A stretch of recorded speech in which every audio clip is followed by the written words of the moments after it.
Welcome, seekers of mental fortitude. Today, we're diving deep into the Stoic art of mastering your mind, a practice that's transformed warriors, emperors, and everyday heroes for over 2,000 years. So let us begin on this path to take control of our mind and achieve self-mastery. Part 1. The mind is our fortress. We often live under the illusion that the external world holds the keys to our happiness. We strive for wealth, for recognition, for love. Yet, the Stoics knew that these things are fleeting, impermanent, and out of our grasp. To tie our well-being to them is to build a home on the edge of a crumbling cliff. Instead, the Stoic builds his fortress within. The mind is a citadel. When we realize this, we understand that external forces may try to breach the walls. Pain, loss, suffering, but they cannot enter unless we invite them in. Marcus Aurelius wrote, "You have power over your mind, not outside events. Realize this, and you will find strength." Here lies the core of Stoic resilience, the realization that no matter what happens outside, it is within our mind where peace or turmoil resides. We are tested constantly by pain, by the unpredictability of life, by death itself. But what if, like the Stoics, we were to embrace these as opportunities? What if we saw hardship not as an obstacle, but as a teacher? In the words of Seneca, "A gem cannot be polished without friction, nor a man perfected without trials." Part 2. The tyranny of destructive emotions. If we are to control the mind, we must first confront its greatest enemy, destructive emotions. Anger, fear, jealousy, these are the storms that tear at our mental fortress, battering the walls until they collapse. The Stoics believed that these emotions were not natural forces, but distortions caused by false judgments. Consider anger. We become angry when we believe we have been wronged. But what is anger but an irrational expectation that the world should conform to our desires? The Stoic rejects this notion. Life does not owe us anything. As Seneca says, "He who suffers before it is necessary suffers more than is necessary." We suffer not because of events themselves, but because of the stories we tell ourselves about them. We must, therefore, learn to quiet these destructive forces. This is not an act of suppression or denial, but of understanding.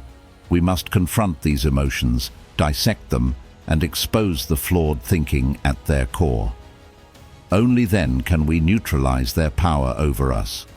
As Epictetus teaches, if you want to improve, be content to be thought foolish and stupid. It is in letting go of ego, of the need to be right or to win, that we begin to free ourselves from the tyranny of emotion. Part 3. The art of dispassion.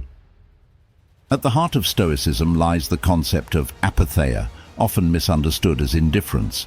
It is not about feeling nothing, but about remaining unshaken by the ebb and flow of fortune. To be Stoic is not to be emotionless, but to be grounded in the understanding that emotions are fleeting and should not govern our actions. How do we cultivate this art of dispassion? By constantly reminding ourselves of what is truly in our control: our reactions, our thoughts, our decisions. Everything else, the opinions of others, the outcome of our efforts, even the course of history, is beyond our grasp. We must live in accordance with nature, accepting the natural course of events with grace. Marcus Aurelius, one of the greatest Stoic philosophers, was a man burdened with the weight of ruling an empire. Yet he reminds himself daily, "Waste no more time arguing about what a good man should be. Be one." In this simple but profound statement lies the essence of Stoic wisdom. Our lives are too short to waste on the futile attempt to control what we cannot. Instead, we must focus on living virtuously, and in doing so, we find freedom. Part 4. The practice of mindfulness. The Stoics were, in many ways, the first practitioners of mindfulness. They understood that controlling the mind was not a one-time act, but a lifelong practice. Every moment offers us a choice, to be swept away by emotion or to remain grounded in reason. Epictetus advised his students to practice premeditatio malorum, the premeditation of evils. By imagining worst-case scenarios, they could prepare their minds for hardship and thus be less affected by it when it arrived. This is not pessimism, but realism. Life is full of challenges, and to pretend otherwise is to invite suffering when reality strikes. By mentally rehearsing adversity, we arm ourselves with the fortitude to face it with calm and resolve. Mindfulness, for the Stoics, is about constantly returning to the present moment. Confine yourself to the present, Marcus Aurelius wrote. The past is gone, the future uncertain, but the present, the here and now, is where life unfolds. By keeping our attention firmly in the present, we prevent the mind from wandering into the realms of regret or anxiety. Part 5. Embracing mortality. Death was never a subject the Stoics shied away from. On the contrary, they believed that by confronting death head-on, we could learn how to live. The knowledge that our time is limited should not paralyze us with fear, but motivate us to live fully and wisely. Seneca reminds us, "It is not that we have a short time to live, but that we waste a lot of it." When we accept the inevitability of death, we stop fearing it. This is not to say that life is without value. On the contrary, it becomes even more precious. The Stoic, knowing that death is certain and can come at any time, seeks to make the most of every moment. We must ask ourselves daily, am I living the life I want to live? Am I acting in accordance with my values? This acceptance of mortality also frees us from the fear of loss. Everything we have, our possessions, our loved ones, even our own bodies, are temporary. To cling to them as if they are eternal is to invite suffering.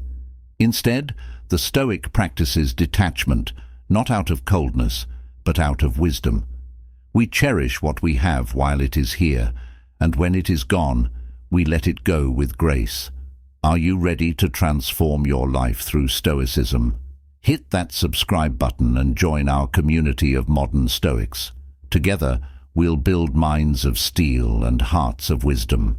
Remember, control your mind, and you control your destiny.